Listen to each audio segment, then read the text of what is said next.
This is not a black screen. This is a photograph of Earth taken by the Voyager 1 space probe from approximately 6 billion kilometers away. In the words of astronomer Carl Sagan, that's us. On this pale blue dot, everyone you've ever known, every human being there ever was, lived out their lives. Look at how small our home looks from this outsider's perspective. It really makes you think about the significance of our life and the true value of our worries, struggles, and anxieties we deal with every day.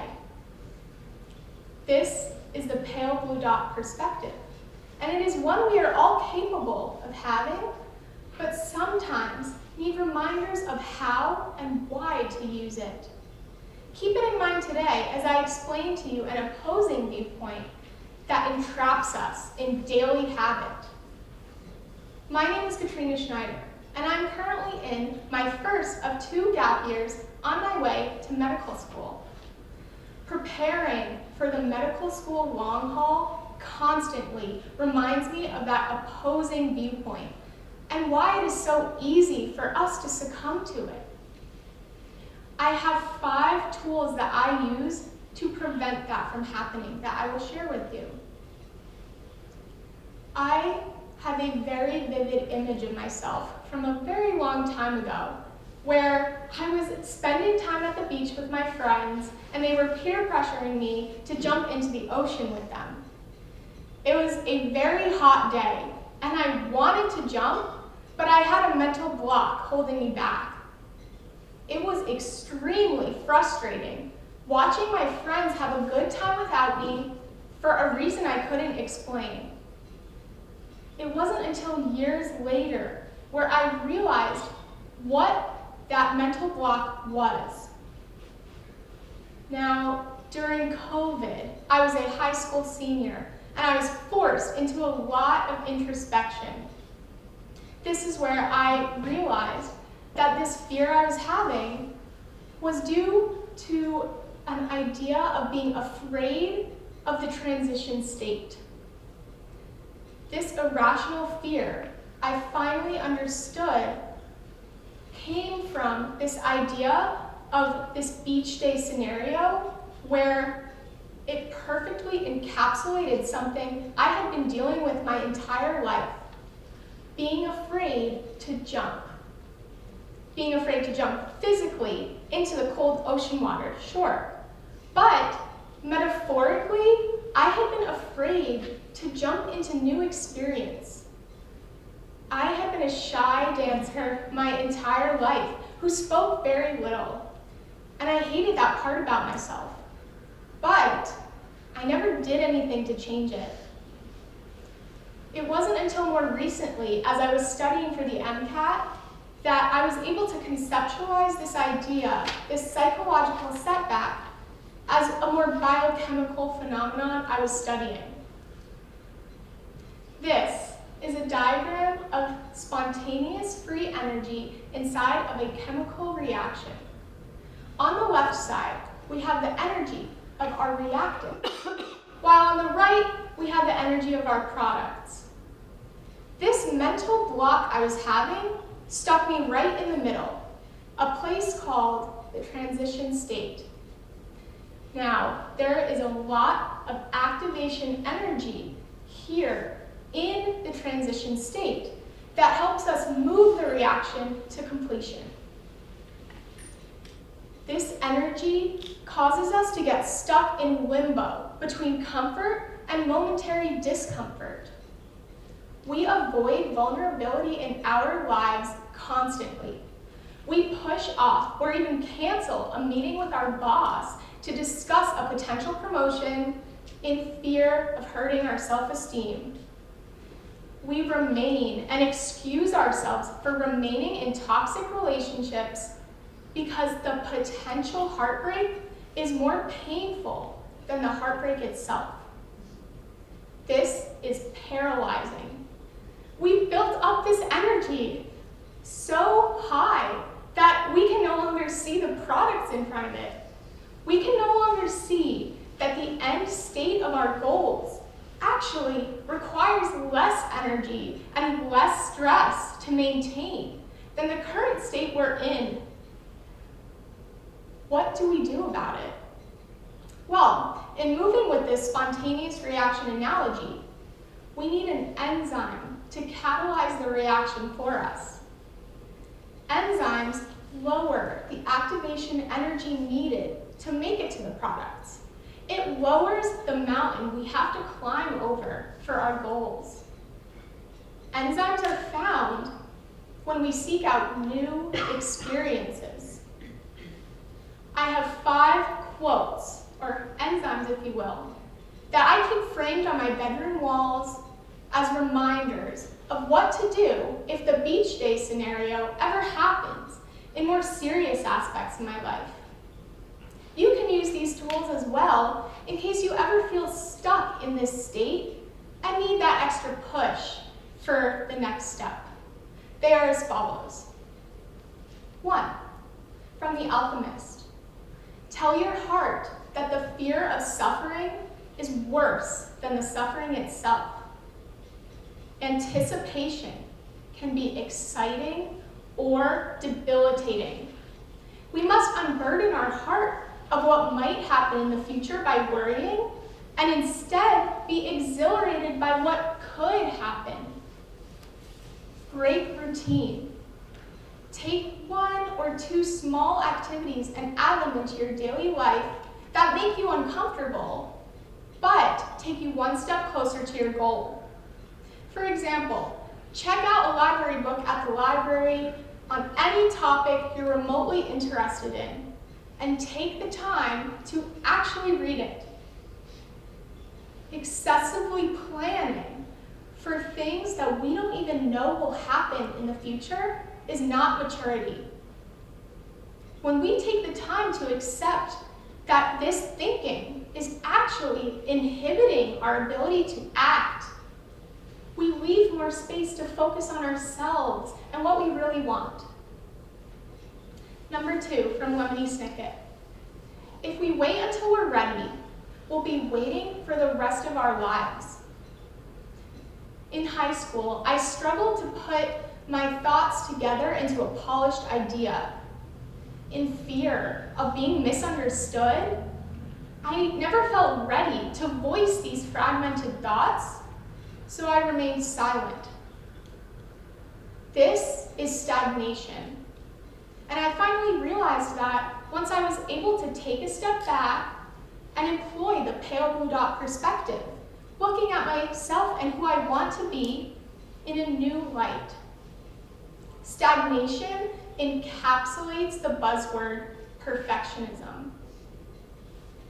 Take it from me, who has been on multiple hiring committees and had to ask applicants, what is your greatest weakness?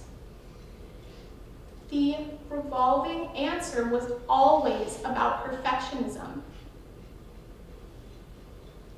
Perfectionism, from what I have realized in my experiences, is a euphemism for procrastination.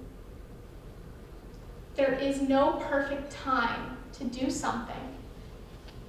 Stop calling yourself a perfectionist to cover up inaction. Accept that if you truly seek self-improvement, it is actually a curse to have everything go right on your first try anyways. Number 3, from Eleanor Roosevelt. No one can make you feel inferior without your consent.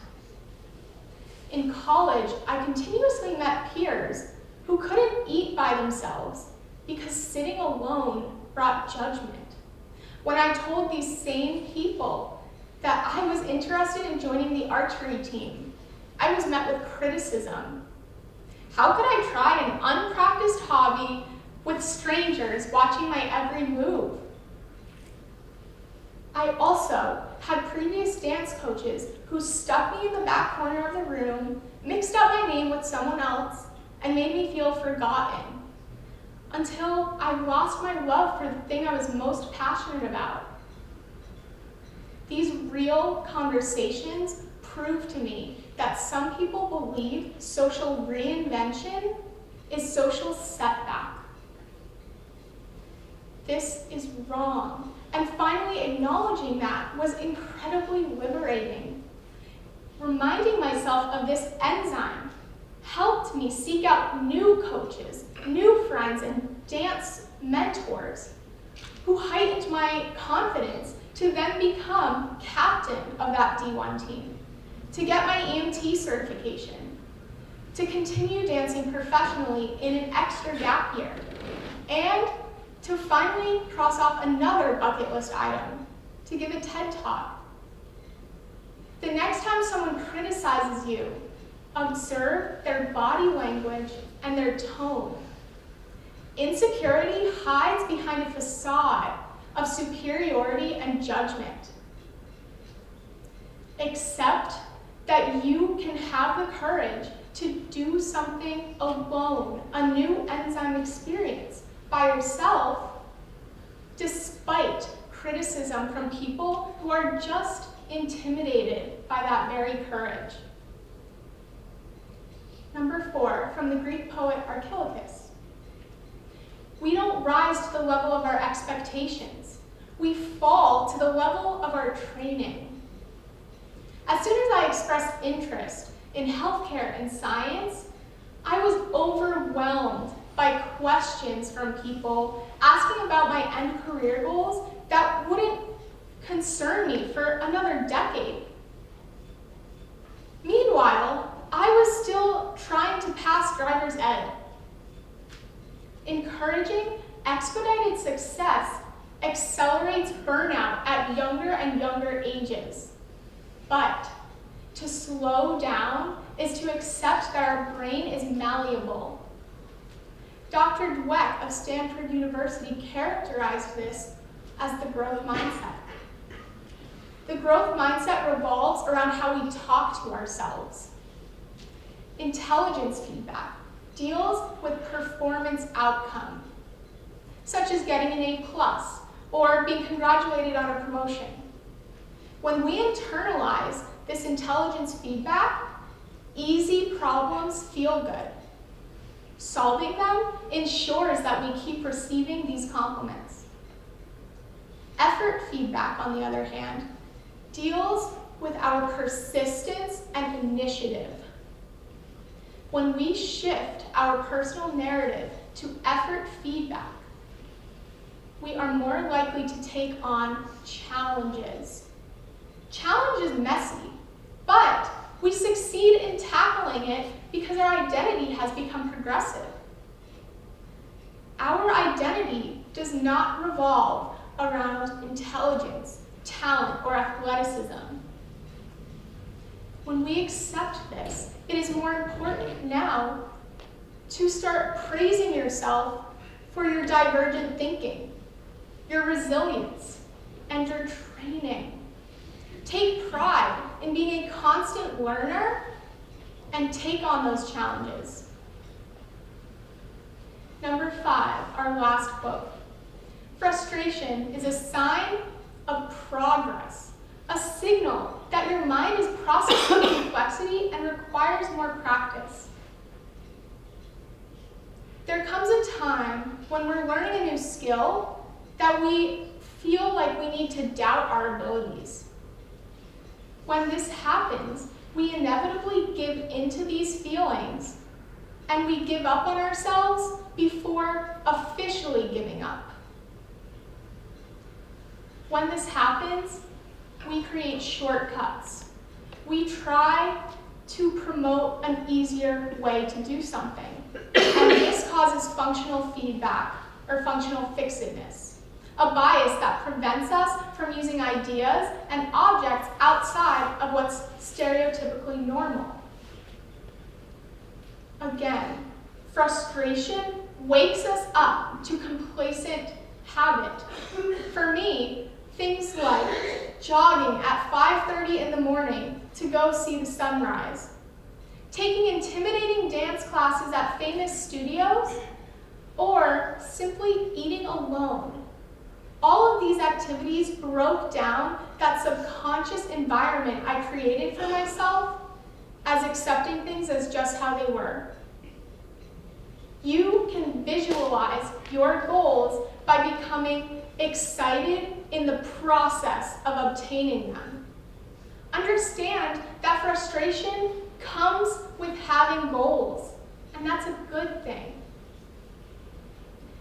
As a reminder, the alchemist asks us not to worry about hypotheticals. Lemony Snicket tells us that there is no perfect time. Eleanor Roosevelt gives us ways to observe judgment without internalizing it. Archilochus tells us to reward our effort, not outcome. And finally, Robert Greene tells us that frustration comes with having goals, and that is good. Use these tools as reminders of how to replace that transition state mindset and worry with the pale blue dot perspective. Our problems are really not as large as we think they are, but by focusing on them, we miss the more fleeting aspects and opportunities to be grateful for what we already have. Frustration and failure, fearing these things, is insignificant, but our lives are not. When we finally realize this, we will be able to breathe again. We will be able to inhale all the fresh beauty around us, attract it more, and then exhale it out for other people to use as their own enzyme catalyst. Thank you.